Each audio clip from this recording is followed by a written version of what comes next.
Hello guys. Kita ko mamalansya po ako niyan. Buhay siya gala ng Saudi Arabia. Hindi ganun kadali. Mahirap ang malayo sa pamilya. Mag-isa kang kakain, mag-isa kang tutulog, mag-isa kang mapapasa ng problema mo. Mahirap. Pero kailangan kayanin para sa mga anak, para sa pamilya, para mabigyan sila ng maayos na buhay. Hindi man totally perfect, pero at least nabibigay ko na rin kung ano yung mga kailangan nila. So, laban lang tayo. Palaging kakayanin kahit anong mangyari. Palaging iingatan ang sarili. Kasi mahirap.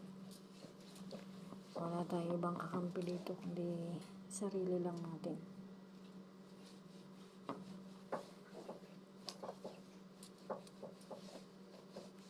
Kaya pasalamat na lang ako sa Panginoon kasi kahit pa paano hindi niya pa rin ako pinababayaan, lalo na ang mga anak ko at pamilya ko.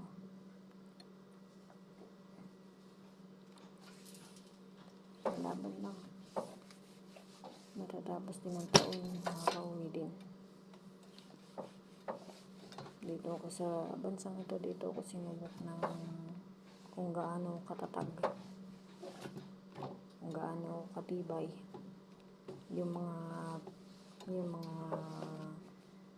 dinanas ko dati noon na malayo sa mga anak. Kasi nag-Maynila ako dati. Trabaho din ako ng Maynila.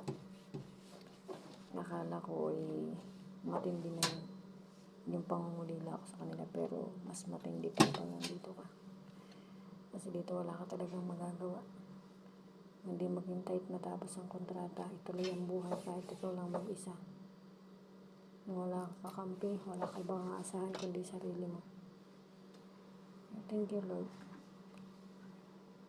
sa mga dinadanas ko dito. Dito ko napatunayan kung gaano ako katatag, kung gaano ako katibay. Hindi lang bilang isang babae, kundi hindi lang bilang nanay. Dito ako sinubok na talaga. Kaya thank you, Lord. God bless to all.